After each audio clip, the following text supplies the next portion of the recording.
Hi everyone. I think most people are just about in or are still joining. So my name's Scott Haddon. I'm a Director and Chief Experience Officer at Mark Bratt Travel.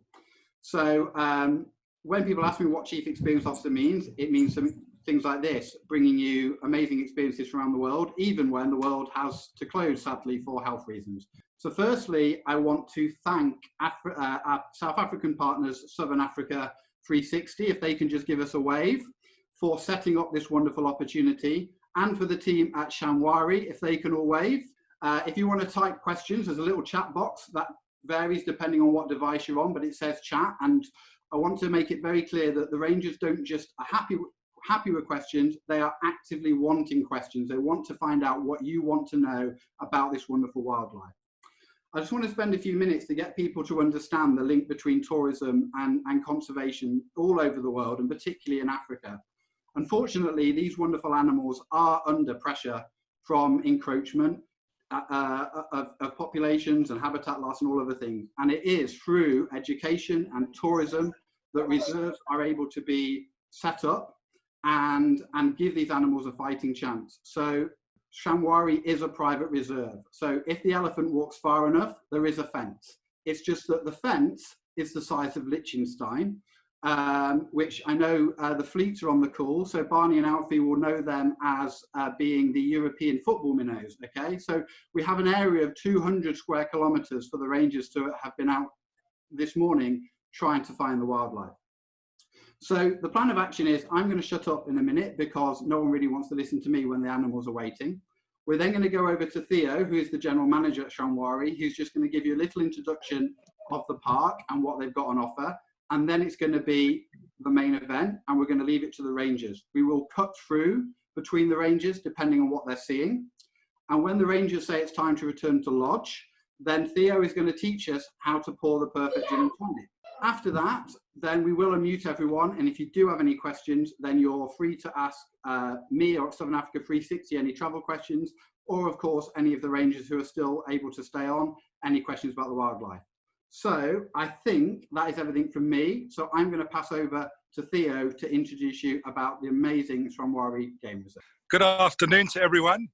It's indeed an absolute pleasure to have you with us for a number of reasons, and I'm not going to waffle on for too long. But first of all, on behalf of everyone at Shamwari, I'd like to extend a very warm welcome to you. A special thanks to you, Scott, and to Colin and Nikki for setting this up. Because apart from it hopefully being very entertaining and informative and educational, and we'll all have a good laugh, for us at Shamwari, it's a real pleasure to do these virtual safaris because, like the rest of the world, we've been on lockdown for almost 3 months. Behind me, as I scan around, that's one of the 7 lodges at Shamwari, and it's completely deserted. It's our high season, so we're meant to have loads and loads of visitors from all over the world, but there's not a soul. So there's about 30 or 40 of us. If you're wanting to know what we've been doing during lockdown and what it is to look after a game reserve during lockdown, very briefly, there's about 30 of us on the reserve. We've got about 1 or 2 people in each of the lodges, making sure that each of the 7 lodges at Shamwari are looked after and taken care of and don't get overwhelmed by baboons and other animals. And then there's obviously the wildlife team and the conservation team that make sure that everything is how it's meant to be out in the bush.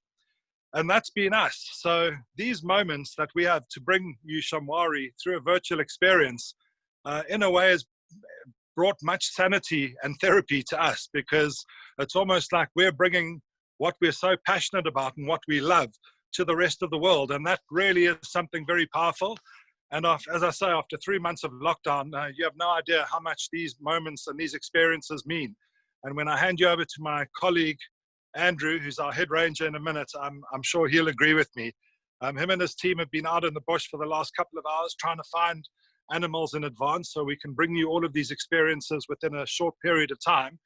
But before I hand over to him, Scott asked me to do a bit of an overview of where we are. So we're about an hour outside of Port Elizabeth. So if you look at the map of South Africa, Andrew will describe, if you draw a line straight down the middle of South Africa, we are just to the right of that line, about an hour outside the town of Port Elizabeth. So everyone who's knows South Africa and thinks of a safari experience automatically thinks of the Kruger National Park, which could not be further from the truth, because what we've done and what we've achieved here at Shamwari is probably one of the most well-documented, celebrated conservation stories in the world. And that's a story that Andrew's going to tell you around how Shamwari started and what we've done over the past 30 years. But right now, if you look behind me, that's 25,000 hectares of private game reserve. We are one of the largest, I think we actually are the largest private game reserve in South Africa. We do have the big five, and you're hopefully going to see many of those over the next couple of minutes. And on the reserve, we've got 7 lodges. We've got the flagship lodge where I am here. This is Longley Manor. This is the original lodge. And we rebuilt this last year, and it opened 3 months before it shut again for the lockdown. So this beautiful new resort, or this beautiful new lodge, has only ever operated for 3 months. So we can't wait for the flights and all of you guys to come here in person rather than experience it through Zoom. The other lodges in the north of the reserve, about 25 minutes from here, you've got Eagles Crag, which has got 8 suites. You've got Bayeti Luxury Tented Camp, which has got 12 tents. We've got Lobengula way in the north, which is a very small lodge of only 6 suites. And then about 15 minutes that way, you've got our Riverdene Family Lodge, which has got one of the most breathtaking and spectacular children's programs and facilities. We'll talk a little bit more about that later. And then just a little bit further past that, about 10 minutes, you've got our new Sandile Luxury Tented Camp, which also only opened in December and then closed at the end of March. So that's an overview of Shamwari. What we like to say is that it's a perfect alternative. If you even to say, call it an alternative to the Kruger does not give us justice, because having met my wife managing a lodge up in the north, up in the Kruger, I had high expectations when I first came to join Shamwari and work here. But it took me 1 game drive and my expectations were blown out of the water. On my first game drive, and this is no pressure on my game ranger colleague, Andrew, but I did see the big 5. So we're very, very proud of not only the variety of wildlife we have, but also the concentration of wildlife. And then, of course, the story of how we started. That's what Andrew is going to share with you. But it's a very, very special place. We're very privileged to work here. And I guess on the positive side, you could imagine there would be worse places to spend a lockdown. But this is where we've been for the last 3 months. So without further ado, what I'm going to do is I'm going to turn the camera around and then just show you all what I'm going to be doing for all of the teachers and the adults once the kids go back to class. But in true British fashion and true British style, this is what we call our Moby Bar gin station. And this is something that we prepare for our guests in the middle of the bush, whether it's a romantic proposal or whether it's a private romantic sundowner, and or even when you're just going on a sundowner or when you're going on a game drive, we'll stop and set this up and mix gin and tonics, and you'll enjoy snacks at one of those, on top of one of those mountains or in a very intimate spot, or anywhere over the 25,000 hectares of the reserve. So we're going to be mixing a few gin and tonics later. But right now, I wanted to again thank you all for your time. I wanted to thank you all for the very kind donations. I mean, I have to say, all of these Zoom experiences, we're pretty much doing them for free. But the purpose of them is to raise money for the 2 local communities. About 10 minutes to my right is the small town of Paterson. And then about 40 minutes to the north, you've got the town of Allisdale. And this is also one of the sad consequences of this COVID-19 and the lockdown. The impact that it's having on our industry, as Scott mentioned, as Colin and Nikki said, it's pretty much crippled us all. We're deserted, which means our staff are at home. We're not doing what we love. We're not earning. It's a very, very sad, desperate situation. So the communities and our people are suffering. So what we decided is we were happy to do all of these Zoom experiences for free. And we were so chuffed, Scott. You told us earlier, and we got an email that already we've raised up to 12, almost 13,000 Rand from all of the participants watching this call, watching this virtual safari. So I cannot tell you how grateful we are. And to be honest, we haven't even set up the donation link on our website. So for us to do this for you and to bring you the experiences that Andrews and his team are about to show you, we really hope you enjoy it, because the donations that you've made are truly valued, and I can tell you are going to make a massive difference to the people that are living in the communities that Shamwari provides jobs to. So thank you for that. That's all from me. Again, thanks to Scott and the team for giving us this opportunity. And without further ado, I'd like to hand over to my dear colleague, Andrew Kearney, who is our head ranger. He's been out in the bush with, I think, 2 or 3 other vehicles, scouting for different wildlife. But this is where, really, guys, please go wild and ask questions. Andrew has got a wealth of knowledge and wisdom about the bush. I'm fascinated every time I listen to him. Every day he goes out there to learn something new. So all the kids that are watching it, please go wild and explode, because you're about to witness some very cool stuff from Andrew and his team. So Andrew, over to you, my friend. Theo, thank you very much. Folks, good day and welcome to Shamwari. What an amazing, beautiful day out here. I hope you can see really well where I am.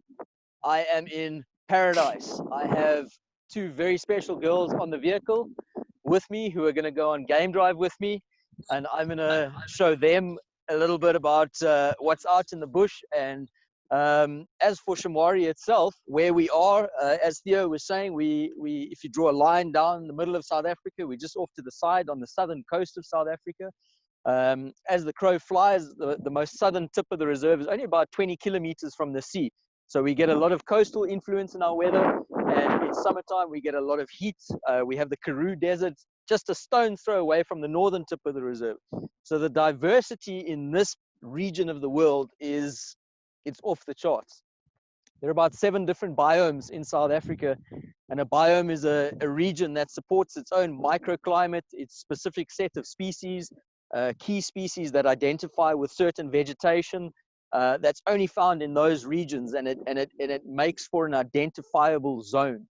An example of that would be a rainforest or a savanna grassland or bushveld or something like that. On Shamwari, we've got about 5 different biomes in close proximity to one another. So the diversity is amazing. And just sitting on this plain where I am over here, just on the side over there, there is about 100 red hartebeest, there's zebra, there's warthog, there's springbok, there is some giraffe out over there. It's just a beautiful, typical African bushveld experience. So what I want to do is I'm going to take my 2 girls out on a drive, and I'm going to ask them some questions, maybe that they want to know, and hopefully it'll be questions that you would like to know. And as we're going along, please ask me questions. It's what we love doing. We want to get out into the bush and show people nature. We want to teach people about nature. And like Theo said, we've got a huge conservation success story here because of the passion that we have for this place. Shamwari is close on 30 years old. Prior to it being a game reserve as it is now, it was farmlands. Unfortunately, as human expansion has taken place, all the natural wildlife was exterminated and shot out by early farmers. Fences were erected and camps. Oh my word! I'm gonna turn my camera around quickly. So just one more example of why Shamwari is a game reserve and not a zoo. I'm standing out of my vehicle talking to you guys, and 3 rhinos have just walked in the bush. I'm not sure who got more of a surprise, them or me. But anyway, they're moving off, so that's fine. Let me get back over here with you. So yeah, Shamwari is an amazing success story. 30 years ago, we started buying up small little tracts of land and going off of historical books, reading and understanding the incredible diversity that was found in this region of South Africa. And for that very important reason, more and more farms were bought up, more and more animals that were traditionally found here, historically found here, were reintroduced back into this area. And now we're sitting on about 25,000 hectares. That's just under 60,000 acres. It's a big piece of land. There's no fences in between the perimeter fence. There's no separate camps or anything like that. The animals are free to walk where they want to walk on their natural feeding patterns, on their natural home ranges, on their natural territories that they set up. And all of the animals now have to start living as wild animals, which they obviously do without any hassles. And we, as our job, is to sit and observe. And as I'm talking to you guys, those rhino are busy moving out onto the plains. I'm not going to show you those just yet. What I'm going to do is I'm going to show you that super cool game drive vehicle over there. That is a safari game drive vehicle. Hello, girls. So that is an open game drive vehicle that is a 4x4 Toyota Land Cruiser, can go absolutely anywhere. It's a fantastic vehicle. They are very well suited for going out on game drive, and as you can see, they're nice and open. My girls have, what have you got there, Gabby? It's a Kids on Safari book. A Kids on Safari book. And are you learning lots from there? Yeah, Fantastic. What's your favorite animal? giraffe. Giraffe. And Bella, what's yours? Rhino. So I've got to find you guys, giraffe and rhino. Are you excited? Yes. Let's go look for them. I'm going to hand over to Ray and JB while I go and look for some rhino and giraffe. Enjoy. JB, over to you. Hi guys, good afternoon. My name's Raymond. We have JB on the camera, and thanks very much, Andrew, for that. Sorry to spoil your sightings. We have managed to pick up on 2 beautiful rhinos. What I'm going to do, we're going to try to get you a little bit closer and see if we can get a decent visual of them. So here we go. As you can see, very beautiful sunny day. Here at Shamwari, just got to maneuver around some bushes.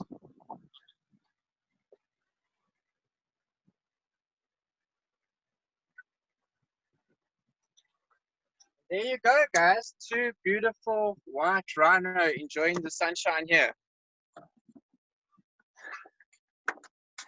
Ray, if I may ask a question, because I know most of the folks that watch our Zooms do ask this with rhino, the difference between a black rhino and a white rhino. Maybe you can explain that to the kids. All right, copy that there. So one of the biggest difference is the mouth structure, everybody. A white rhino has a very wide lip. This lip is used for grazing, so eating grass, and whereas a black rhino has a very hooked lip. Their lips are used for eating the leaves and branches of trees.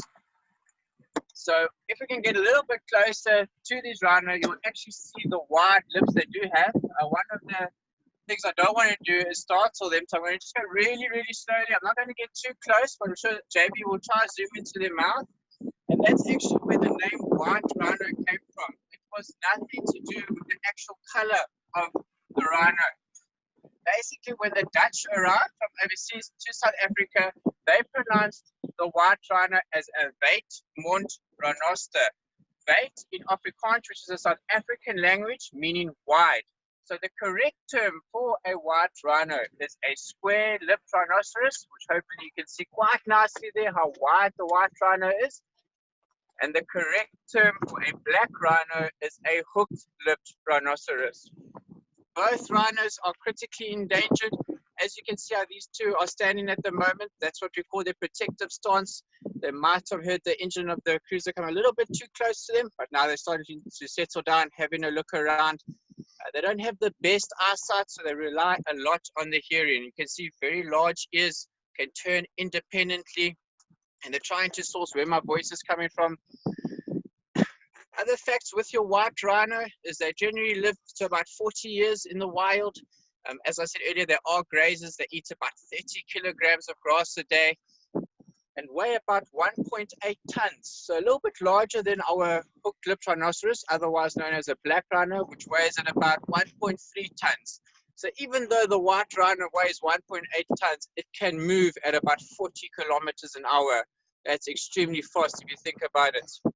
I'm not sure if you're able to see, but there are some red-billed oxpeckers jumping around the rhinos. They are little birds we have here in Shamwari.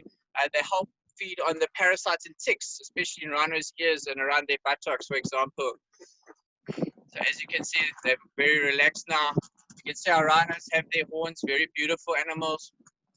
Unfortunately, I know most of you are aware of the poaching syndicate. I'm not going to go into too much detail of it, but poaching is a bit of a problem throughout the world. But we're going to stay positive looking at these 2 beautiful rhino, and they have a positive future here at Shamwari. We're going to try to get you a little bit closer. Tell the kids is the collective nouns of animals. The collective noun for rhino is a crash. So you can think 2 big animals coming together, creating a crash. often what rhinos will do during the middle of the day, they can take quick naps. So these little quick naps can last all in total of 8 hours a day. Rhinos relax for. You can see very, very calm with us here now. They're used to my voice. They know I'm here. I'm not here to hurt them, just to admire them and to show you all the beautiful sightings we get here. Raymond, Jake, who is 6 years old, would like to know how fast can rhinos run when they charge? That's a very good question. So a white rhino, which is the one we're looking at now, otherwise known as a wide-lipped rhinoceros, can run at about 40 kilometers an hour when they're charging. The black rhino, known as a hooked-lipped rhinoceros, can run at about 45 kilometers an hour. So that's extremely fast. So no, much quicker than us. So very good question. The gestation period, so how long a mommy rhino has a baby in her tummy for, is approximately 16 months. And because it is one of the largest species, the black rhino will be 15 months, so it gets an extra month. Just going to try to readjust for you. So Ray, while you are readjusting over there, guys, I've also found a couple of rhino over here, and as you lightly touched on it, Ray, it's such an important thing for us as conservation. And since 2008, the world saw a massive increase in poaching of rhinos. Very, very sad situation that on average about 1,500 rhinos, or approximately 3 rhinos per day, are getting poached in South Africa. The number has started decreasing in recent months, not because the poaching is getting less or we're winning the war on it. It's just that the rhinos' numbers are getting less and less. So we're very fortunate in Shamwari Game Reserve that we've got a fantastic, very well-equipped anti-poaching unit. Very well-trained guys, very dedicated guys. I'm here sitting watching rhinos, but I can guarantee there's probably anti-poaching guys watching us, making sure that the rhinos are safe. So those rhino horns, which is the goal, the poachers unfortunately would poach those rhinos and use it for medicinal, traditional medicines, and unfortunately, in so doing, the rhino dies. We've lost about just over 90% of the rhino population in the world, but it's because of strongholds like Shamwari Game Reserve and other private organizations that are, with the help of visitors coming through and supporting us. It's because of those types of organizations that we get to conserve these rhinos and other animals' numbers to make sure that they're here for generations to come. So there is Isabella, there's your favorite animal over there, the white rhino. And thank you to all the guys who help conserve and look after these rhinos to make sure that they are here for years to come. Andrew, there's been a question, I think I saw a question around how many rhinos we have on the reserve. Obviously, we can't give that answer, but would you like to give the reason as to why we can't give the answer? So, yeah, 100% correct, Theo. We've got both black and white rhino on Shamwari Game Reserve. We're very fortunate in having both species and being able to show our guests both species of rhinos. Unfortunately, we won't divulge those numbers from a security point of view. It'll make sure that we have the front foot on protecting our animals so that we don't give away any of our secrets, and make sure that our anti-poaching guys are able to monitor and protect the animals that we do have. So we do have very good numbers and a healthy population of rhino, but the conservation wildlife department wants to use those numbers to the general public, just to make sure that we really want to make sure that we can protect those animals and keep them safe. So I hope that answers the question. Perfectly. Thanks, Andrew. All right, Ray, I don't know if you've got a different angle or any other facts that you want to add back onto that. I've seen some interesting heads popping out the bushes about 1 kilometer or 2 away from me. So I'm going to start heading off in that direction. I don't know if Ray, you want to take back over, or if you want to jump over to someone else, Ray? All right, perfect. Thanks a lot, Andrew. So as you can see, we managed to get a nice visual of these rhinos. They settled down again. And just one last fact before we hand over to Jason, apparently he's found something very exciting for you, is white rhino or your white-lipped rhinoceros are the gregarious ones. So they often stay together, the females, whereas the males will leave mom at about 4 years old to go start their own families. And what male rhinos do is during the early mornings and late evenings, they'll walk around marking their territory. So in basic terms, making their home by urinating and defecating in certain areas. And what they do is they'll rub their feet in what we call a midden. So this is where they have defecated. So they can get the smell of themselves on their feet and they walk around their little territory, their home, to ensure no other rhinos come into their territory. And there you can see they're going to go off, probably find some shade now. It's getting really, really warm. And we'll catch up with you guys later. Let's hand it over to Jason. Enjoy. Raymond, just before you go to Jason, there's just some questions. They want to know how old are those rhinos that you have there, and how many live together in a family?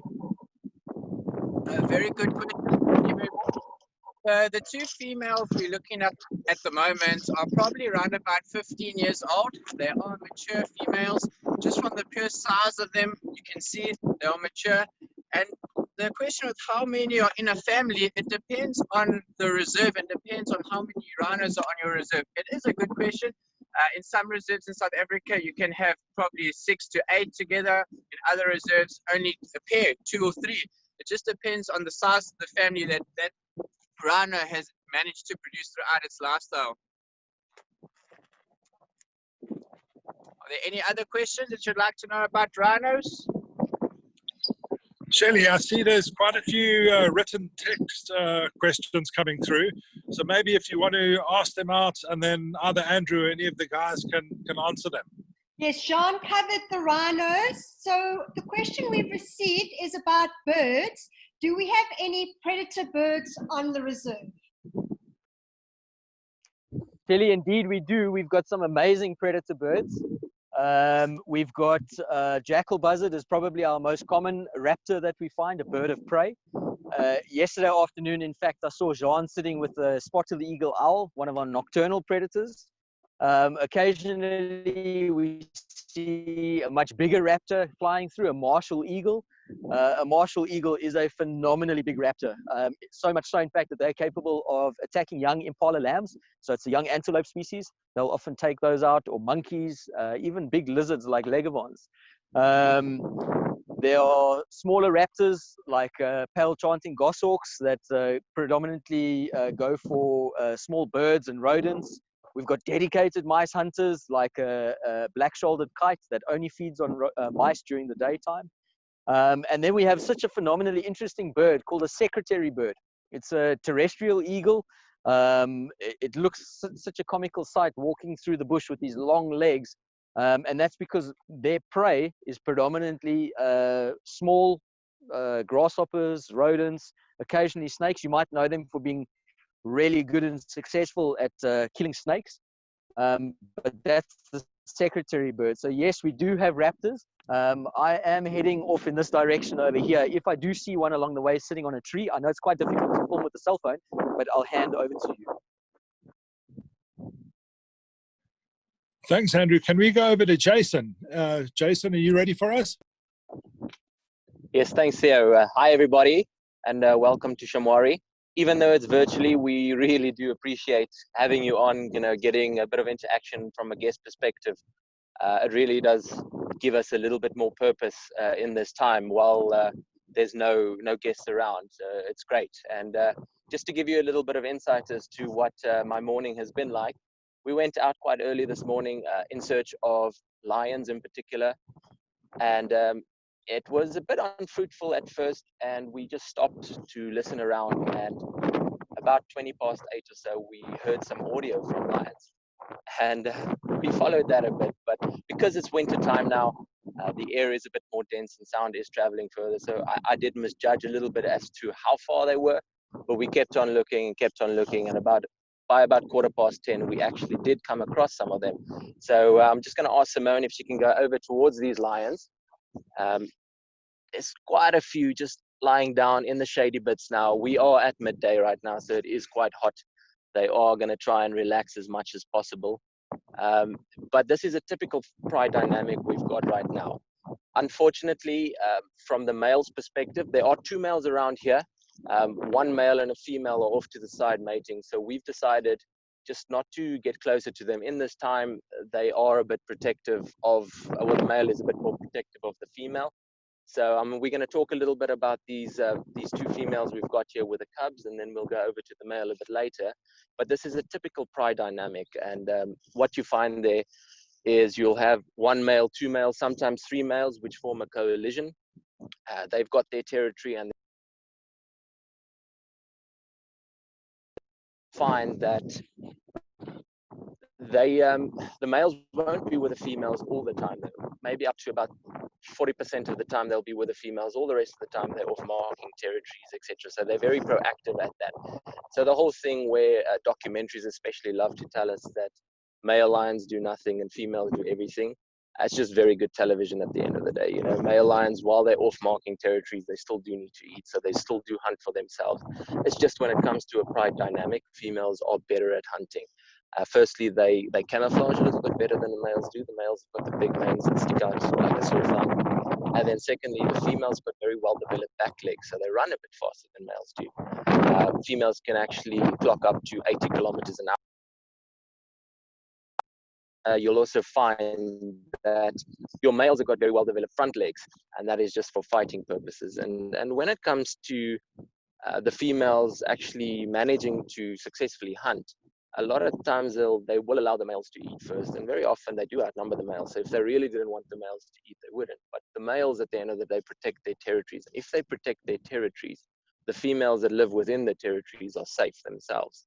So it just makes sense to allow the males to eat so that their hygiene and energy levels are up high all the time, so that they manage to protect this territory very well from other invading males. Because if it does happen that invading males come in, it generally doesn't work so well for the females and their offspring. Males can get very aggressive with the youngsters, and the females just want to avoid that at all costs. A little bit of movement now. Some of the cubs are standing up. Both these females that are lying down there do have cubs. We've counted about 6 cubs in total in here.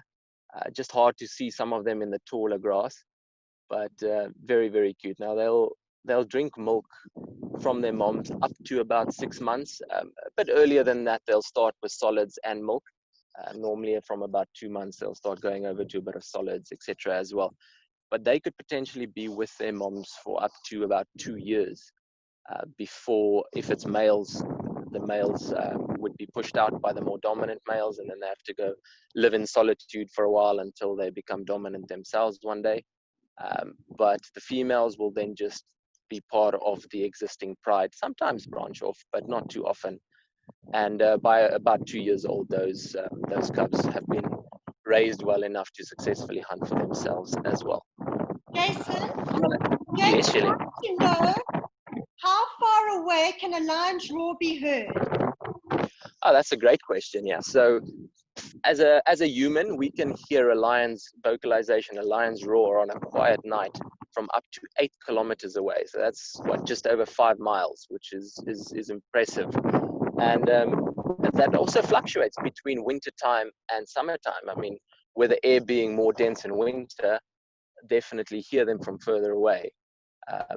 I don't know if anyone's got the opportunity when you waking up early in the mornings and when you're listening in the late afternoons, you'll hear that's when the birds are most active, and most animals that are territorial will be more vocal in that time, and that's just so that they can advertise their territory a little bit further. And also, I'm just gonna. Another question from Josh, who is 7. How old do lions live for? Josh, that's also a great question. So lions in captivity live a little bit longer because they don't have a very tough life. But lions like we've got here that are in the wild, you'd expect a male to only live about 11, maybe 12 years at maximum. And the main reason for that is just him fighting with other males. whereas females can live a little bit longer. They've been known to live to about 18, maybe 19 at maximum in the wild. But because they're out here, they're hunting for themselves, so they've got very, very tough lives in comparison to those in captivity. They do get injured from hunting and all sorts, so their lifespans would be expected to be a little bit less. You see the females on her back there. We've seen some of them here. They've got very full bellies at the moment. So they were definitely, eating in the last day or two, and now they're all just relaxing. And with that female on her back like that, very often they lie down on their backs, just with the stomachs in the sun, just to aid in a bit of digestion as well.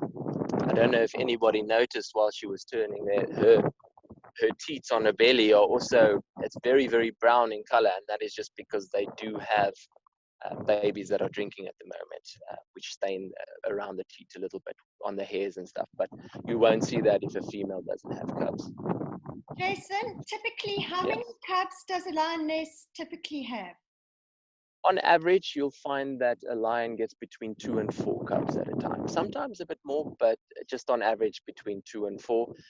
Unfortunately, in the wild, there is also quite a high mortality rate as far as lion cubs are concerned, just because, other lions are in the area. There are other predators like leopards, like hyenas that can potentially get to the cubs. So you expect, there's a life expectancy of about 50% amongst the cubs, unfortunately. But nature is tough at the end of the day. There we go. We've got another youngster getting up and getting curious. Now you'll find with these youngsters, very often they'll run around, fight each other, stalk each other, hide in the bushes, and when one comes past, they'll pounce on the others. And that's actually how they learn themselves and each other to hunt as well. The females take it a little bit further. When they get over a year or so, the females will start bringing in other prey species and teaching them the tricks of the trade. But a lot of it is just them teaching one another through play. And it's also got to do with social bonding. I mean, humans are social animals or social species, and you'll find with your lions as well, they are the only social cats the only proper social cats we get, and group cohesion, group bonding is very important for them, especially for when females hunt together. The communication, and it's non-verbal communication, they can't give their positions away, has to be spot on, and how they communicate with one another non-verbally while they're hunting is the tips of the tail is very black. I don't think you'd be able to see it on the video now, and then behind the ears it's black as well, and they communicate with their tails and their ears. And then also in turn, those cubs, how they don't lose their moms when they're out hunting, or when the moms are out walking, is those black tips of the tail and the black tips of the ear. It's very easy for the cubs to pick up and see and follow. And how much is of their day? Shirley, sorry, you broke up there a bit. Could you repeat that question? How much of their day is spent sleeping? Because Liz is very jealous. Yeah, well, some days I'm jealous as well about it. But yeah, if they've eaten, and they don't eat every day, but if they've eaten, they could potentially sleep for up to 20 hours a day. They are nocturnal, so the Lion King wasn't very truthful when it said the lion sleeps tonight. Not really. They sleep in daytime and they're active at night. That's when they've got the upper hand as far as hunting is concerned, because they've got a reflective layer over the eye, which just aids in seeing a bit better than the prey species can at nighttime. But yeah, if their bellies are full, 20 hours a day, non-stop. And how fast do lions run? And then do lion cubs catch their own food? All right, so the lions can run up to about 80 kilometers an hour. Some individuals a little bit more, some a little bit less. And then the lion cubs won't catch their own food up until the age of 2. In the beginning, up until about 2 months, they only drink milk from the mothers. And then after that, they'll start going on a bit more solid and milk diet. And then eventually at about 6 months, 7 months, they stop drinking milk altogether. And then the moms will actually have to start hunting a bit more frequently to be able to get these babies get their bellies filled. Here we go. So Is it possible to go over to Andrew? He's on some giraffe and zebra. 100%. What I'm going to do in turn, we'll go over to Andrew, and I'll go see if I can get closer to one of the males. Hello again, folks. Right, yeah, as you can see, I've got an amazing sighting over here of a wonderful group of zebra and giraffe. A group of giraffe busy moving together are called a journey of giraffe, and there's a dazzle of zebra, and when they're all standing together like that, they become a tower of giraffe. I think a phenomenal fact with an animal with a neck like that is they still only have 7 neck vertebrae, exactly the same as us, just much larger vertebra than us. But I think as a guide out in the bush who sees these animals every day, I need to often tell myself, don't take them for granted. If you've never seen a giraffe, I think this must be one of the strangest things that you've ever seen in your life. I saw a question come up on the screen. Is this a Rothschild's giraffe? No, this is a southern giraffe in South Africa, or this region of the world. We only get the southern giraffe. Yes, there are other species and subspecies of giraffe like the Rothschild, the Maasai, the reticulated, but this is the southern giraffe. And you can see there are individuals that are quite light in color. Oh, something spooked them. That giraffe got a little bit of a fright by something over there. I'm not sure what that was. Maybe he saw something in the bush that he didn't like. One of the interesting things about giraffe is when they start staring in one direction, that's what we use to help find predators, like what Jason found this morning, the lions. Often, probably about 50% of our sightings, our predator sightings, are created by other animals. In other words, it's never a good idea to not know where the lions are when you're part of the menu. So if giraffe and giraffe is very fortunate in that they can see really, really far. They don't have their vision or view obstructed because of the bushes or terrain. They can see above it. You can see a lot of these animals. They are above the bush line, especially the males are very, very tall, over 5.5 meters in height. So they're able to see the predators, and in turn, once you are able to identify that body language, we use it to help find the predators. And these zebra and giraffe are quite happy to be intermingling with one another because they're not feeding off of the same type of food. So they're not in competition with one another. But the fact that they can help look out for predators, it just makes them all the much safer. Zebra are what we call grazers. They feed off of grass. And you can see there's the giraffe as browsers feeding off of all of the leaves. And a question that I saw there is the differences between male and female giraffes. I'm going to try and show you that female over there. If I can zoom in. She's got horns that are quite pointed. They are tufted with hair at the end, and they actually just almost slightly curve into one another. The males, on the other hand, have got very short, thick ossicones, horns, that are generally square-tipped or flat on top. And it's those ossicones that the males use for fighting. Giraffe do something called necking, where they stand side on next to one another and they slam their heads into their opponent's body. And a big old male can have about an extra 10 kilograms of calcium deposits on his head to try and add extra weight to the skull to make it a much more powerful, stronger sledgehammer. In order for him to fight and be the dominant male, which then gives him mating rights over the females. So here is a wonderful group of giraffe. And something I always tell people about is their incredibly white ears. Giraffe need to be able to stay in contact with one another over long distances, and it would be silly for them to have a follow me signal or some other sign low down on their body, because that's hidden by the bush line. But their ears are what sticks up above the bush line, and that's what you can see. And that's what I saw from about 2 kilometers away. I just saw these white flashes in the bush. So what I'm going to do is, I have spoken for way too long. I'm going to hand over to Jean, because I know he's probably got an amazing sighting to share with you guys. So I'm going to hand over to Jean. Over to you, Jean. Yeah, good afternoon, guys. So myself and Gerard here, we have an amazing sighting.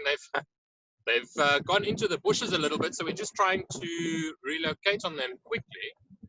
If you can just give us 1 second, we're going to have them for you shortly.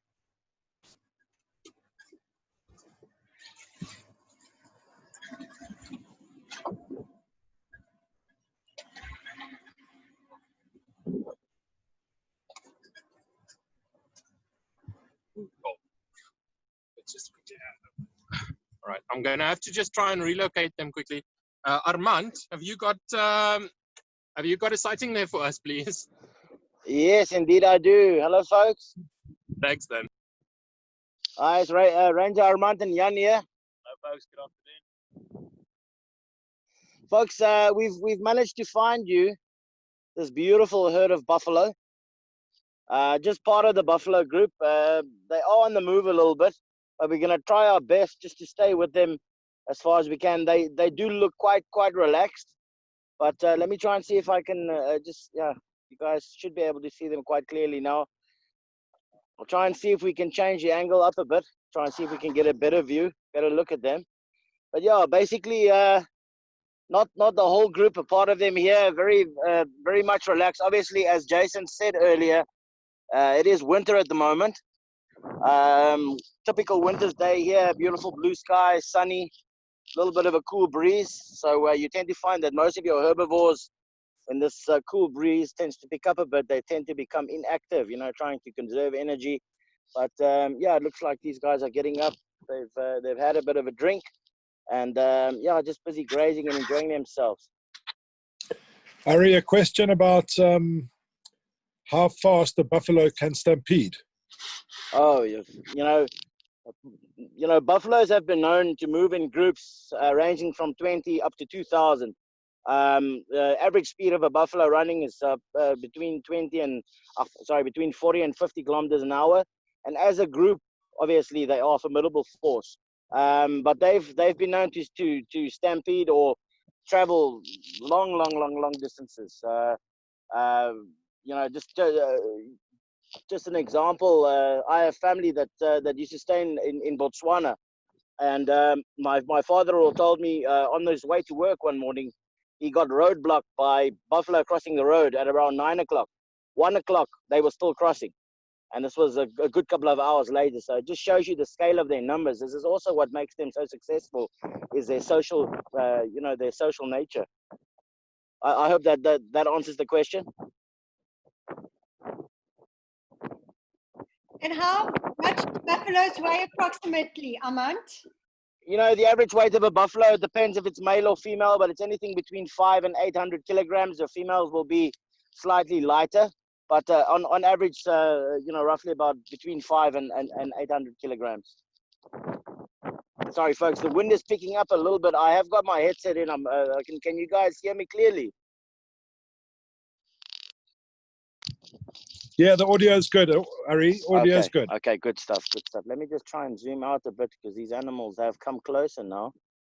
Just goes to show you that even on a windy day like this, if you approach the animal properly, they'll allow you to get very close. We're getting some phenomenal footage here. Look at this gorgeous young male here in front of the vehicle. Beautiful. As I said earlier, what makes these animals so successful is they're very sociable. They move around in big groups. Obviously, safety in numbers.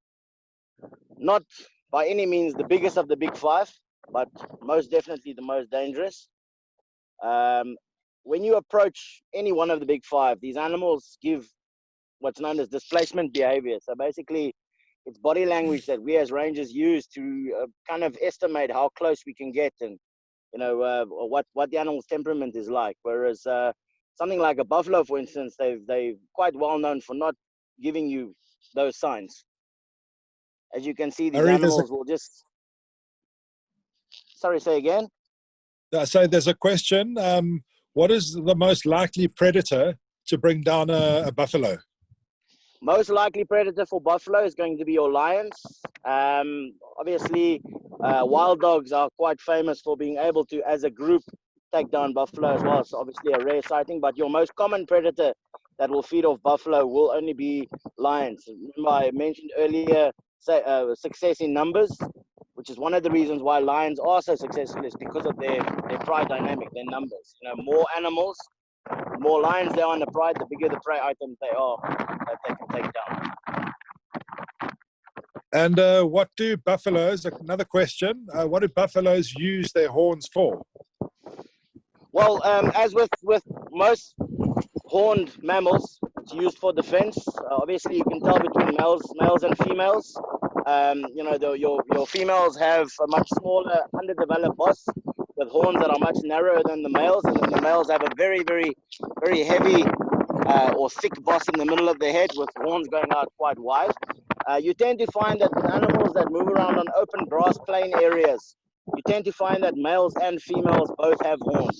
The animals that are more accustomed to your bushy areas, things like kudu, for instance, things like impala, things that are used to they're used to being in shrubs more. Only males have horns, and then the males will obviously use them not only for defense, but also competing with one another for the right to mate. So Ari, if I can just jump in there quickly. We've had such amazing comments coming on screen, but what I want to do instead of answering a question is I want to ask a question to all of those kids that at school over there is, can they give me, someone can type on screen a list of the big five if they know what the proper true big five list is. If they can put that on screen. And then the other thing I just wanted to say is time period today, but we've had the opportunity to do a number of lockdown series videos and also launching a Shamwari TV platform, and that's accessible on YouTube. So if you guys are really enjoying it and you want to learn more and you want to see more, it doesn't need to be just limited to today. You guys can follow us on social media and keep up to date with a whole bunch of the videos and the information that we're putting out there. Andrew, that's a very good point. If anyone's interested, as Andrew said, we do have a YouTube channel. So all you do is go to YouTube, you type Shamwari Private Game Reserve, and there you'll be able to view all of the videos that Andrew's done during lockdown. And there is some amazing stuff, some incredible sightings of all of the big five. So yeah, very good point. Go check out the YouTube channel. Oh, Andrew, while I'm on here, there's a question about cheetahs. Do we have cheetahs? So maybe let everyone know about our cheetah population. Thea, yes, we do. We do have cheetahs on the game reserve. We also have leopard. So we've got the three big cat species that we have in South Africa. We have two of the smaller cat species as well, serval and caracal. Our caracal are very similar to a lynx or a bobcat type looking, you know, the tufts on the ears. And serval is looks like a kind of like a mini cheetah, but also a beautiful, stunning cat. Cheetah we see quite regularly. We actually have a team of guys who went out this morning looking for them. I don't think they were able to track them down this morning, but they are around. They are quite a shy species because the thing that they need to watch out for is lions. Predators have got a rule in nature that anytime they come across another predator that they're able to overpower or kill, they will kill them, and it's purely to eliminate competition for themselves and their future generations. So predators don't like other predators. Some of the famous interactions between lions and hyenas, for example, and on Shamwari we have hyenas. We have a lot of brown hyenas as the one species, and an animal that we didn't introduce but has moved through the reserve. We found tracks from them, we've heard them, and we've seen they leave a territorial marking behind called a pasting. We've seen those before. So both species of hyenas on Shamwari, and as well as I was saying, all of the cat species. So yeah, I really enjoyed today. I don't know if any of the other rangers want to add anything else from their sightings. As I was saying, please jump onto the YouTube channel and join up there, subscribe. There's a lot more stuff we would love to. I'm running out of, there's so much stuff to talk about. There's so much stuff around me. Andrew, can I interrupt you there? Please, Sean, go for it. Got some sightings here for you. So one of the members that we're missing from the Big Five, finally coming out of the bushes. They're giving me a bit of a run around now, but beautiful. Nice big herd of elephants. Theo, can you actually see them? If you're looking out from Longley, you should be able to see Yeah, I can actually. I can see them. I can see them. Beautiful sighting. Amazing. So nice big herd or parade of elephants. Always a pleasure to find out here in the bush. You can see the little ones on our left-hand side here having a bit of a jostle. Always playful little ones. And some of them are suckling on the females, etc. They're all coming out into the open. We've been following them throughout the bushes, and yeah. Gerard? Why do they have a trunk? All right, so the trunk is a modified organ. It's part of the upper lip and the nose, so they can breathe through it, etc. But they use it, as you can see, with a lot of them busy feeding at the moment, practically like a hand. So at the tip of the trunk, with the African elephants like we have in front of us here, they actually have these two prehensile tips that they can use to pick up food, and it is extremely dexterous. That trunk can pull down trees, and yet it can be small enough to pick up something the size of a peanut practically. So they have incredible abilities to use it. There are actually more muscles inside the trunk of an elephant than you have in the entire human body. So it's an incredibly complex organ. And with a lot of the youngsters, it actually takes them quite a long time, anywhere from say between 3 and 6 months for them to be able to learn how to use it successfully. So quite often you'll just see them trying to pick something up and not succeeding, and then throwing a little temper tantrum, flinging it about in the air because it doesn't want to do what they want it to do. So beautiful. Sean, if I can interrupt, I've got a few questions here. I've got class 5G, Bubble. They think the big five is lion, rhino, giraffe, elephant, and buffalo. And then I've got class 6 JP from Unity Academy, and they think the big five are buffalo, lion, rhino, elephant, and leopard. So if you want to let everyone know what the big five are, because we've got a few classes there. So the last class, that was the correct one, 100%. So our big five animals are lion, leopard, elephant, rhino, and buffalo. Giraffe, unfortunately, as beautiful as they are and as big as they are, they're unfortunately not classed as the big five. Beautiful herd of elephants, yeah. Absolutely amazing. One of my favorite animals to find out in the bush. They're always such a pleasure to watch. You know, the lions, as beautiful and magnificent as they are to see, and everyone always wants to see a lion, tend to be quite sleepy little animals. So whenever we find them, they tend to always be lying around, not doing too much, whereas elephants are always on the move. They've got a fairly bad digestive system, actually, where they only digest around 30 to 40% of what they're actually eating in a day. So they need to constantly be feeding throughout the day. They'll only sleep on average about 3 hours, 3-4 hours in a day. The rest of the time they have to spend eating. So it's just the complete opposite of lions.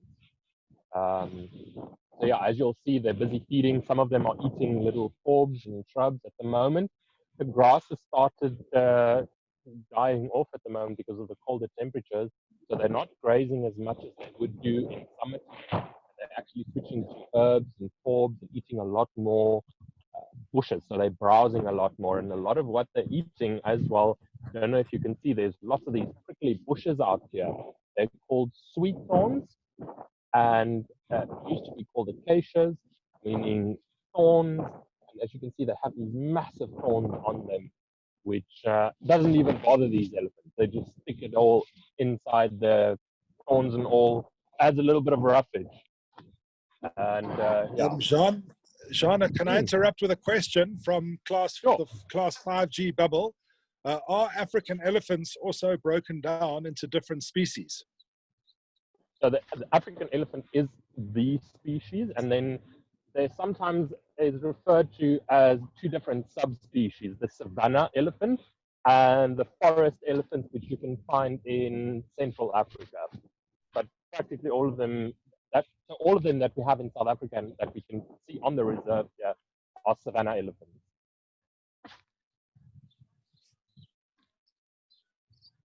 Indeed, I can see that herd of elephant coming towards me here at Longni, just coming over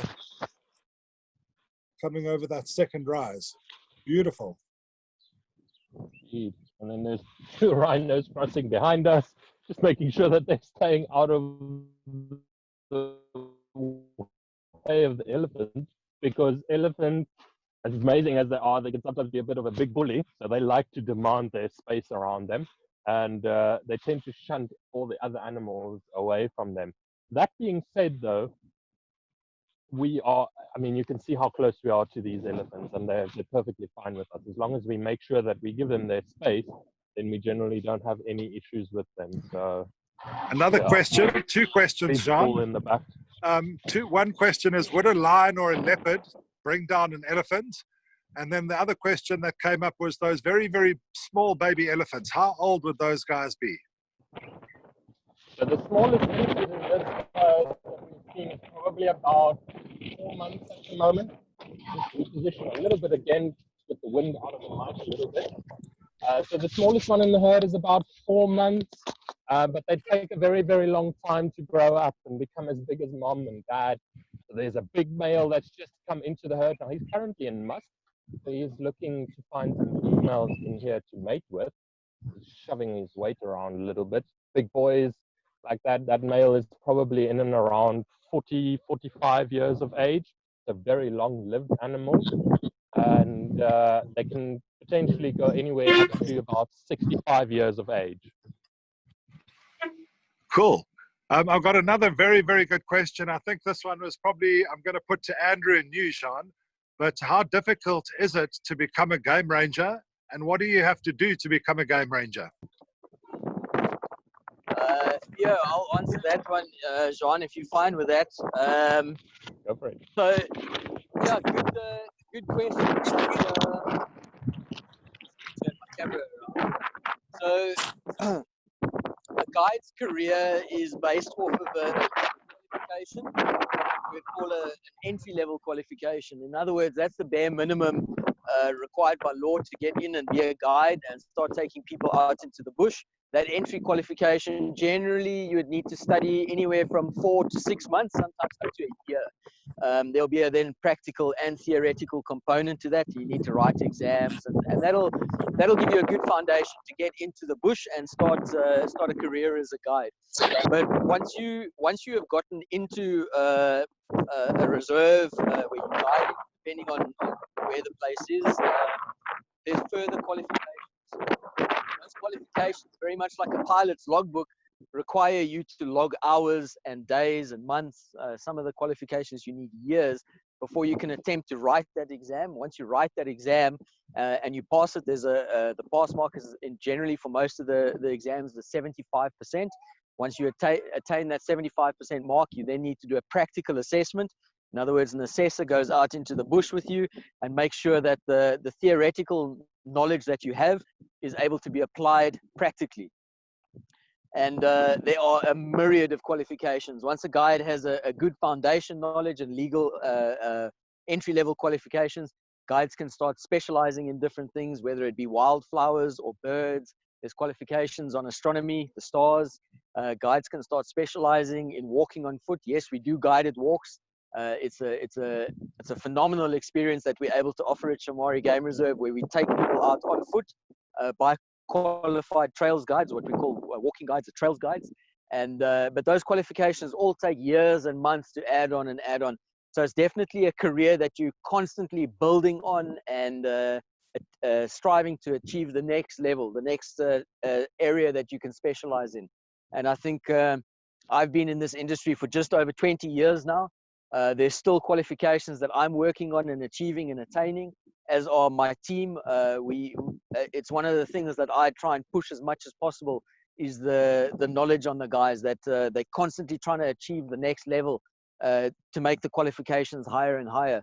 And for that reason, I and a number of other people, we believe that Shamwari's got some of the best guides in the industry. We really, really are fortunate here. So I hope that answers the question. Yeah, if I can ask another, it does, Andrew. In your view, for game rangers, what is the most specialized skill and qualification you can have in terms of specializing? Is it tracking or birds? What requires the most skill when it comes to the variety of disciplines a game ranger can learn? Fantastic question, Theo. And I haven't thought about it like that before. But if I had to answer, and I hope I'd get some support from some of my guides, is tracking. I think is one of the most technical ones. If you specialize in birds, for example, your field of knowledge is on birds. If you specialize in walking dangerous game, you're limited to dangerous game. If you specialize in reptiles, etc., your your field of knowledge is specific to that. But with tracking, your knowledge has to encompass everything. And what we call tracking is the ability to go out into the bush and look at tracks and signs that are left behind by animals, whether it's a footprint or a drop of urine left behind or whatever it may be. I'm going to walk down the road a little bit, guys, and hopefully be able to find you a track. It could be a track left by a bird. You have to know all your bird species, physiology, behavior to be able to interpret that. You have to be able to, I'm looking at rhino. I'm going to turn my camera around quickly. As I walk down the road, you can see all of these footprints down the road over here. And here is a rhino track, black rhino track. We have a toe over there, toe over there, toe over there, and a rounded back foot over there. So, you have to look at how old it was, when last it was made. We can look over here. We've got some feeding sign left behind by, it looks like porcupine has been digging over here for bulbs. Yes, there's a porcupine that's been digging for the husks as he's been digging up these oxalis bulbs. So for me, tracking is probably one of the hardest qualifications to start specializing in. And there are so many different levels to tracking that it takes years. I've been specializing it for, not even specializing in it yet, but I've been partaking in tracking and doing the assessments for probably about 16 years now. And I'm not even at the top level.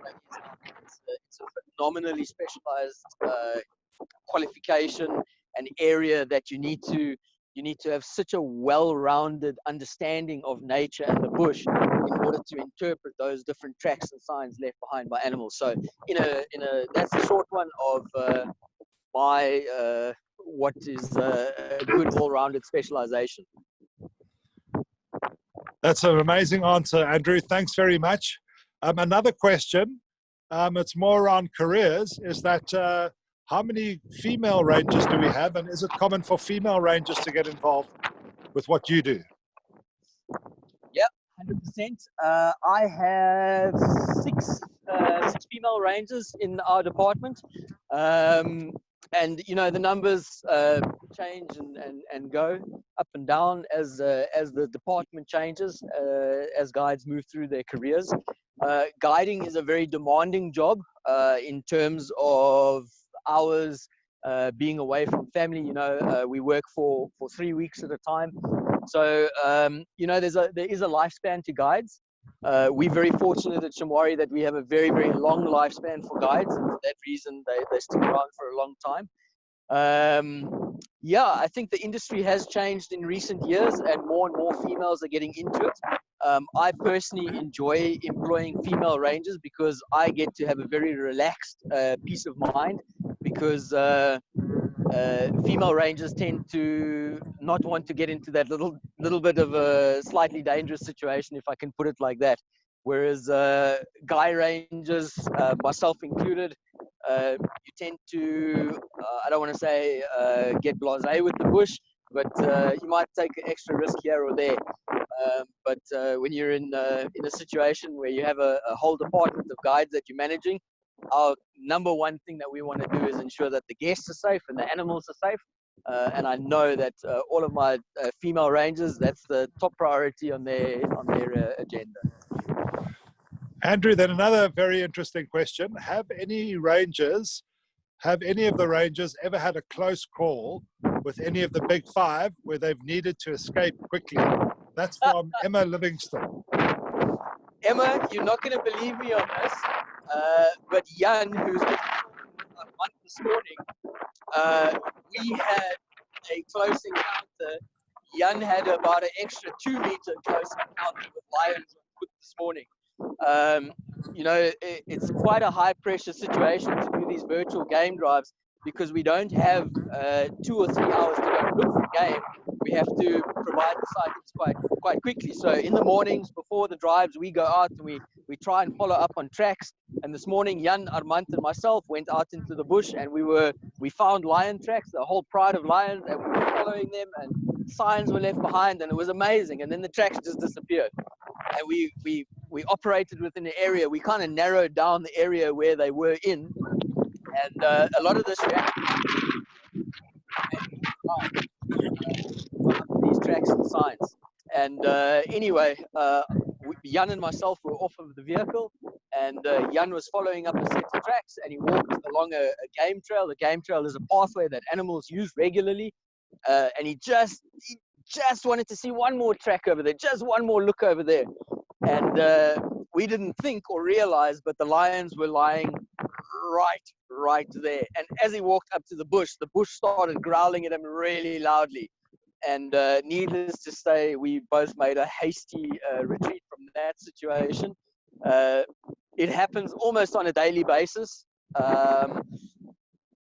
but in a safe way, if I can say that. Animals aren't out there to get us. We aren't out there to get animals. So a lot of the time, there's a warning signal given, a warning sign.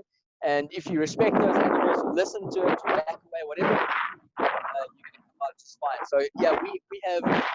There's a famous author when I was growing up who was a vet, he was always getting chased by some bull in a paddock or pushed over by a cow or something like that. I need to write these stories down because us as guides, often you get back and you're like, wow, that was close. So about 3 hours ago, Jan and I had a very, very close encounter with about 10 lions.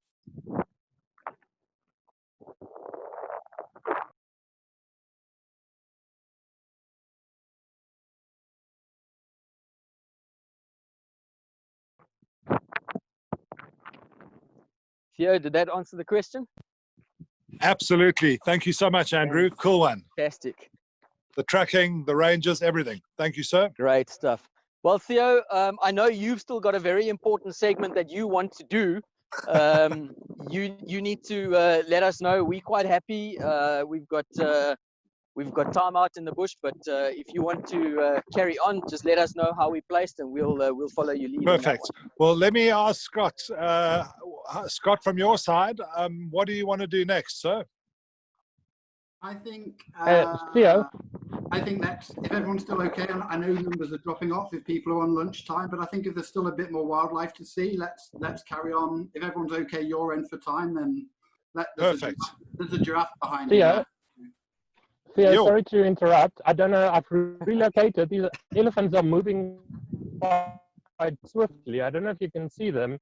They've got the right idea in mind. It's midday. It's time for a nice little refreshing drink moment.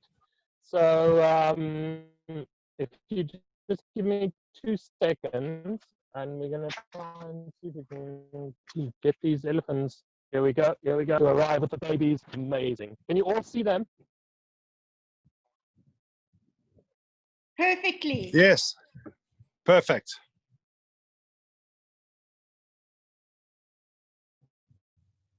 How amazing. Beautiful, eh? Everyone trying to find their spot along the edge of the watering hole here to have a good drink.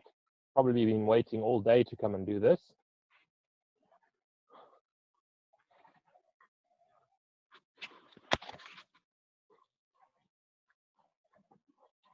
And sometimes you can't zoom out enough because there's big bottoms right next to the car. How epic is this? Amazing.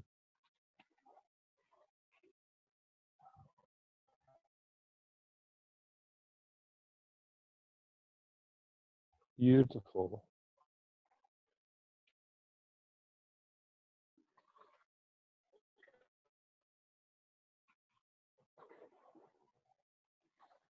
You know, as much as it is nice to talk about these animals, sometimes it's better just to keep quiet and just observe them as well.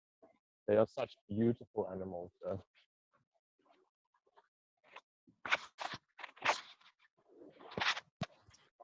The signal is quite weak, Sean, so your picture is freezing. John, Theo, if you don't mind, I've just come across this male lion that's lying a bit further than the rest of them. He's quite flat at the moment, but we managed to get very, very close. He's super relaxed with us. I'd just like to point out some of the differences compared to the females we saw a bit earlier. Firstly, this male would be a little bit larger already. He's still a young male though. I'd probably estimate him anywhere between 3 and 4, somewhere there.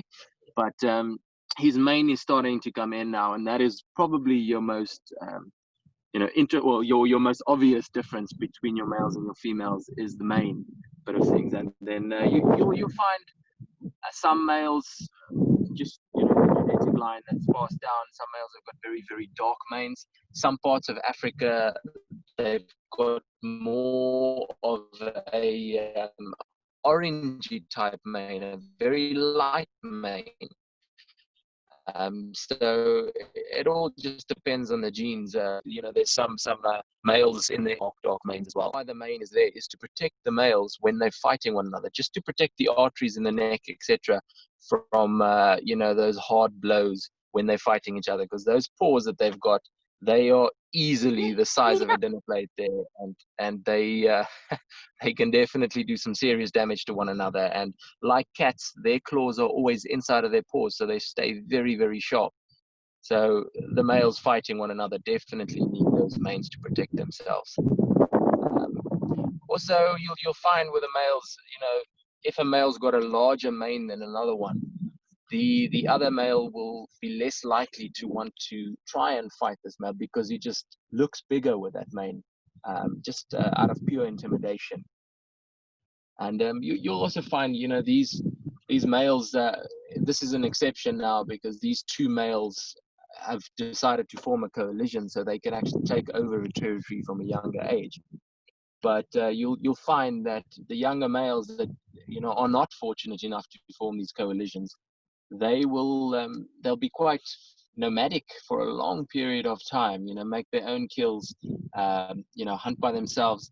Here and there, female that's solitary might move past them, but they'll be very solitary up until a point where they are in their physical peak. And for that, in a male lion, that could be anywhere in the age from 7 to 10 when they are physically at their most dominant. And that's when you expect them to definitely have territories. And if it's a coalition, it just means they're going to have territory for longer because, 2 males in their prime are definitely going to hold that territory much longer than any one male is going to hold it in his prime. So yeah, no, we were we were lucky to get this guy now.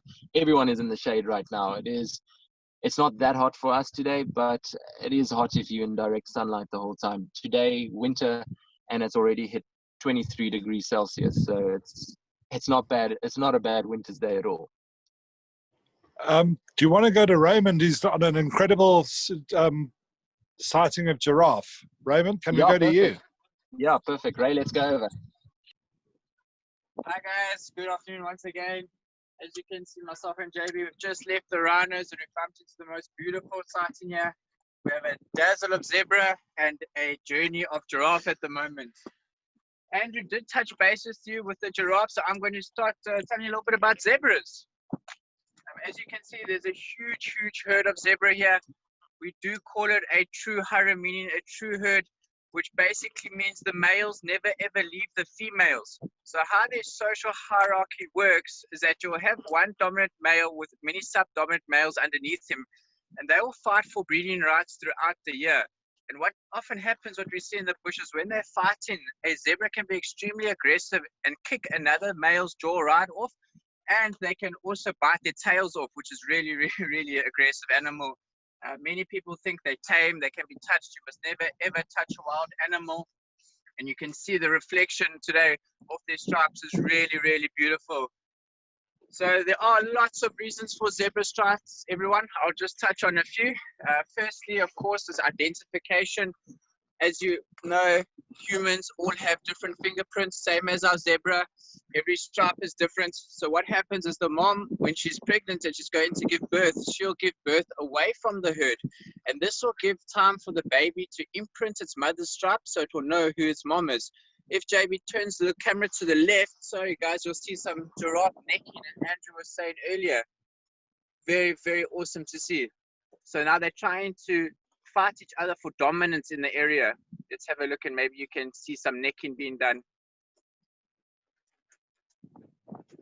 So it often starts off really calm, necks start touching, and then they can actually start swinging their necks, and they try to hit the other giraffe with their horn structure, the ossicones. Seems like they're just looking at us now.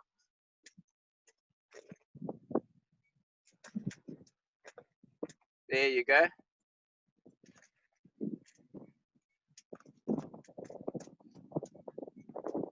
So just while we're waiting for the giraffe, I'm just going to finish off with the zebra for you. So with the zebra stripes, there's lots. The obvious question we all ask is a zebra white with black stripes or black with white stripes? I don't want to get into a debate, but my personal opinion is they are white with black stripes. But many people have their own reasons. And as you can see, similar to like a lion, a zebra also has a mane, that tuft of hair on the back of the neck. And all the zebra here, their mane is really erect. It's really straight up. And that's a good indication of their health. They're in really healthy condition. And normally when there is a lack of nutrients in the area or a zebra is feeling ill, their mane will slightly fall to the side and hang down. And here's our giraffes starting to be a little bit more aggressive, starting to put on a show. See how the males, they start to swing the necks to go to the underbelly where it's a little bit softer skin. I have been in a situation before when I have seen two giraffes necking to the extent that they've knocked both each other out. And they both actually lay on the floor for 10 minutes and they thought they passed away. I actually radioed the reserve management, but all of a sudden they woke up, which was a bit of an eye-opener for me because giraffes have such a powerful heart. And I thought if they're lying down for that long, surely they would unfortunately pass away because of the blood pressure rush into the vein. But yet again, nature proved me wrong. You can start getting a little bit more aggressive with each other. Must be a beautiful female in the area that they are trying to attract here. There are lots of females around us. If JB swings the camera, you can see the females all above there. They continue to browse. They're not too interested in what the males are doing.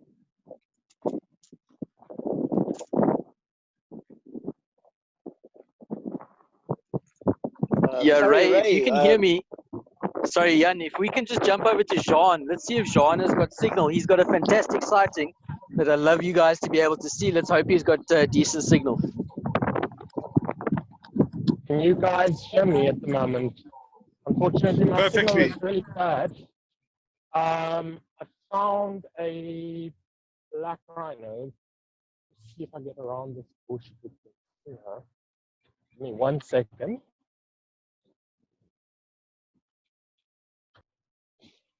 Currently, while you're looking for, oh, there we go. Beautiful female black rhino. Fascinating animals, and not one that we see on a Zoom call often. It's also in the middle of the day. Normally we tend to see them early mornings, late afternoons, generally speaking. But yeah, much smaller, like Raymond mentioned, the weight earlier.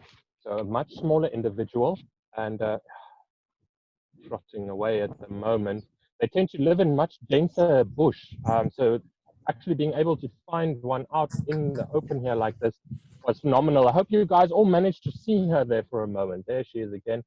Sorry, I have to zoom in quite a bit. Yeah, we did, John.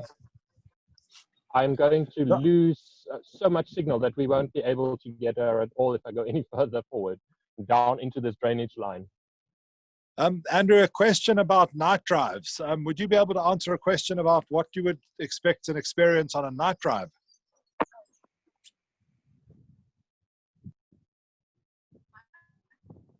Yeah, I can answer that one. 100%. So,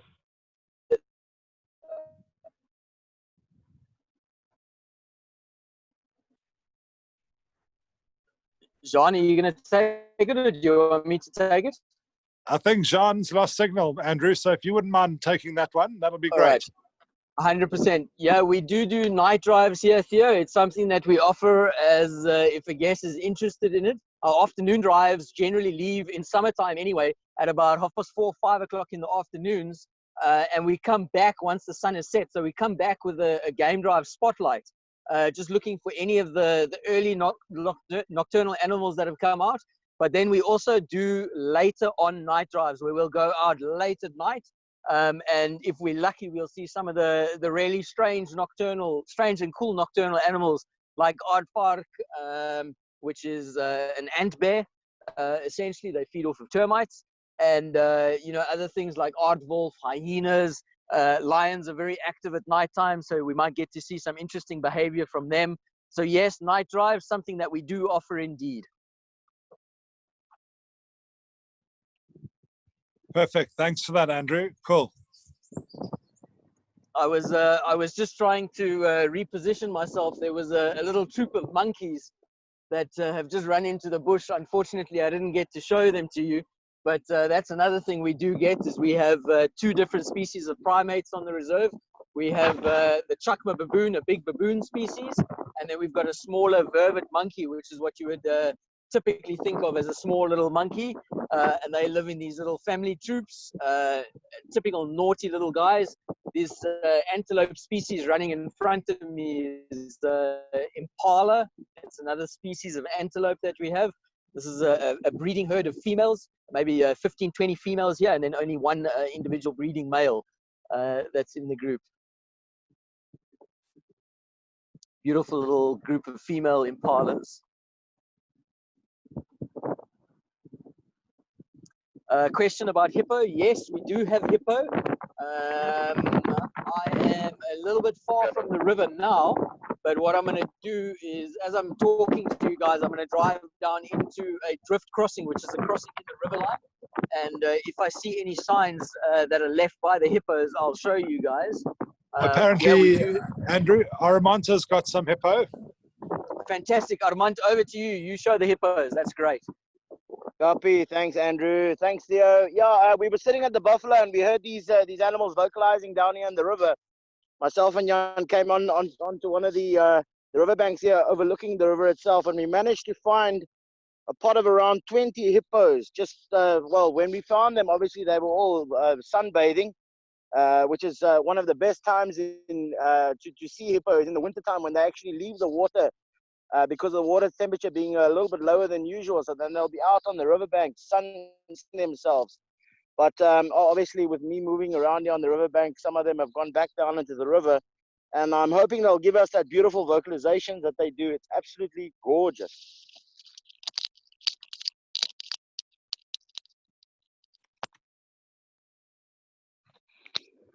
Awesome. Thanks, Ari. That's amazing. Yeah, if you look there, right here in the middle of the group, I'll try and zoom in. You can't really see it very clearly now, but there's a little tiny, that just went under, tiny little baby. His head is about the size of a freshly baked bread. So small. Obviously, he'll be standing on his mother's back at the moment, just so that he can periodically stick his head up and breathe again. But he's so tiny. But yeah, obviously, I'm losing quality in picture if I zoom in too much. Let me just zoom out a bit. Good stuff. That's pretty good, Ari. That was good. That was amazing. Good, just thought I'd share that with you guys. Good stuff. Cool. Back to you, Andrew. Thank you, Theo. Thanks, Ari. Well done. That saved my bacon there with the hippos. But yeah, just an absolutely phenomenal day at Shamwari. You know, we went out expecting to find one or two interesting things, and as we've been going, there's just one more incredible sighting after the next, one more incredible little bit bit of natural interaction between species that we're able to see and interpret for you guys. It's absolutely amazing. I've really enjoyed this afternoon. It's been so much fun. My cell phone is not too far off of dying. The battery has gone quite low. So if I do lose connection, I apologize, but it has been absolutely amazing. And I really, really would hope that as many of you can get out here as possible one day when the restrictions are lifted, hopefully soon. It's what we want to do. We want to educate you guys. We want to take you guys out into the bush and give you these phenomenal experiences. And yeah, we really, really had a good time today. So thank you very much. And we appreciate all of your efforts in helping our local communities. Yeah, Andrew, and can I just say, we've been going just less than an hour, and you've managed to bring us 4 of the big 5. We've seen rhino, we've seen 2 sightings of rhino, we've seen buffalo, we've seen elephant, we've seen lion, and the guys, the rest of your team have brought us some hippo and zebra and antelope and giraffe. So thank you very, very much, man. We're really indebted to you. Fantastic afternoon. Absolute pleasure, Theo. We've really enjoyed it, and yeah, thank you very much.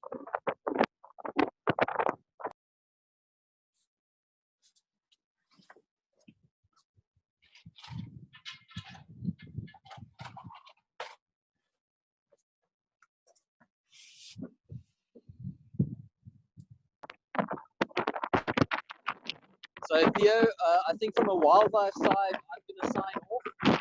I know that you had a task that you wanted to take over shortly with probably one of the most important aspects of the afternoon game drive. So I don't know if you want to, as I go past on, you want to carry on with that. And I unfortunately have to sign off before my battery dies. Perfect.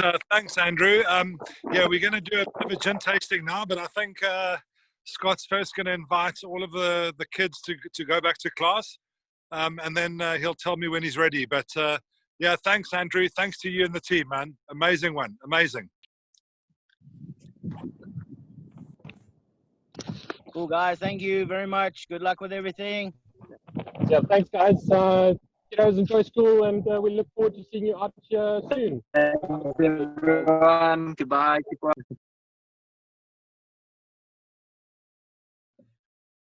Okay, brilliant. Well, hopefully everyone can see me. I think that is it from the Rangers. I think they've done us extremely proud. So for the schools amongst us, that's it. That's the safari done. We're going to go back to the Longley Manor, which is one of the many accommodations that Shamwari has. We'll find out how to pour the perfect gin and tonic, which is also part of the safari experience. So we will be showing the recording, and we will be showing the links so everyone can follow Shamwari and the amazing work that they're doing. And I think we can all say they've done incredibly well to see so much wildlife in about an hour. So now I will pass over to Theo to show us how to pour the perfect gin and tonic. Thank you. Hey, thank you very, very much, Scott. I said I was going to pour a gin and tonic. I'm not sure if I brought in the word perfect. So you put me under some good pressure, though, which is fine. I actually thought before I move over to the Moby Bar, I thought I would actually tell you guys a story. You're based up in Manchester, aren't you? We are, yes. Okay, because one of my favorite gins, actually it's one of them I have in my gin collection back home. I don't have it here on our gin station, but it's a gin called Thomas Dakin, and it's distilled in Manchester. So I'm very proud I've got that in my gin collection. And I'm married to a lady who lives, whose family comes from Stoke-on-Trent, which I believe is just down the road from you. So there we go. So what I'm going to do is I'm going to flip the camera around, and I'm going to take you from Longley Manor. I'm actually on the balcony up at in one of the Manor House suites, and this is our gin station. This is our Moby Bar gin station that we set up. And this, for me, has been one of the highlights of all of the Zoom calls that we're doing, because, you know, it started off, we just thought, yeah, let's show folks a few animals, and then Andrew and his team really got into it. And then we had 3-4 vehicles, and then I was feeling left out, and I was saying, well, why don't we, do wine tasting and gin tasting, and we didn't get past gin tasting. That's where it stuck. Because this setup that we have here is something that we set up, as I mentioned earlier. We set it up in the bush, we set it up on top of a mountain at sunset, and we basically turned the whole love and passion for gin into an experience. So our Moby Bar gin experience is one of the signature experiences that we do for guests. I'm going to take you on a guided tour here. So obviously, I saw a comment coming up that you love Thomas Dakin. So do I. But what I'm going to do is I'm going to introduce you to some of our famous South African craft gins, because obviously we're famous for our fruit, our oranges, our citrus. We're famous for our vegetation. So that gives us an opportunity to infuse many different things with different gins. So, for example, this is Six Dogs Karoo. It's distilled in the Karoo, and it's infused with Karoo thorn and wild lavender. This over here is our Clement Gold. That's infused with clementines and oranges. You've got your Vermont Lemon, which is infused with lemon. This is a special one over here. This is a very, very special one. For those of you who visited South Africa and been to the winelands, there's a wine estate called Blauwklippen. And they've produced a range of gins which are absolutely amazing. And I know the winemaker, his name is Rolf, and he's an absolutely amazing human being. But basically this gin, he's got a couple of gins. The two that I've got here is a classic plain gin, just infused with juniper berry, which is obviously a typical London dry gin. And then this one over here, he's infused with citrus. So when it comes to infusing, the other cool thing about it, Shamwari, we've got a kitchen garden on the other side of the manor house. And in the kitchen garden, we grow every herb and vegetable that you can imagine. So what we do is we allow our guests to walk through the garden and they'll forage different herbs, be it mint, basil, thyme, rosemary, oregano. If they're lemons or oranges on the trees, they're encouraged to pick those. And then what we do is we can bring them back to our kitchen. Over here, we've got a few of the different garnishes that we mix in with our gin and tonic experiences. Dehydrated oranges, dehydrated limes. Today, what I've got is I've got some lavender. I'm not going to put that in the gin that I'm going to mix for us. I've got lavender. I've got some fresh rosemary. I've got some lemons. Believe it or not, these did come from our lemon trees. I've got some oranges, although those are from the kitchen. And then over here in these containers, I've got some cloves and I've got some juniper berries. So those are all the different things that I can mix in with my gin and tonic that I'm going to do today. The actual tonics we use are Finch and Leeds. I'm probably going to go with a pink tonic today just because it looks cooler.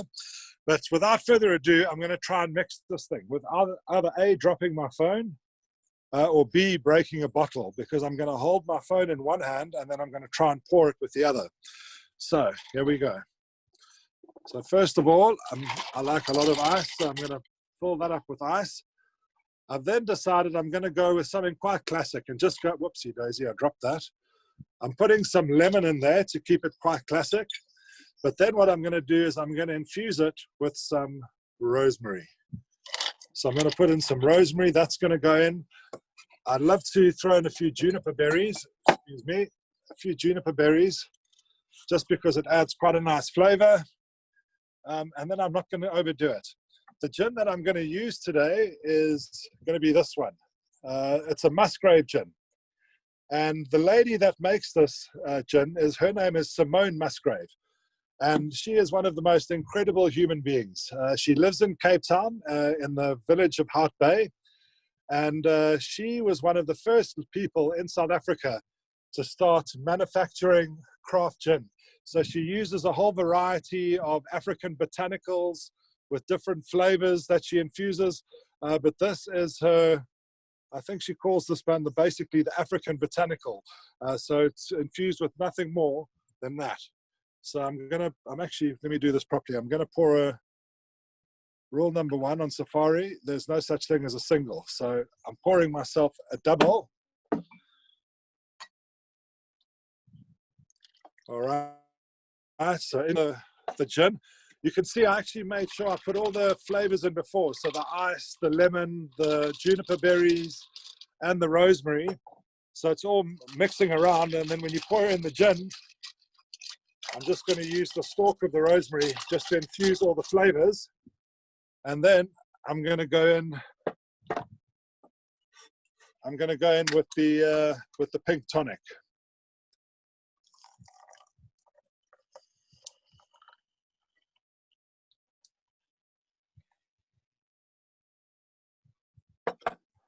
Give it a bit of a mix around.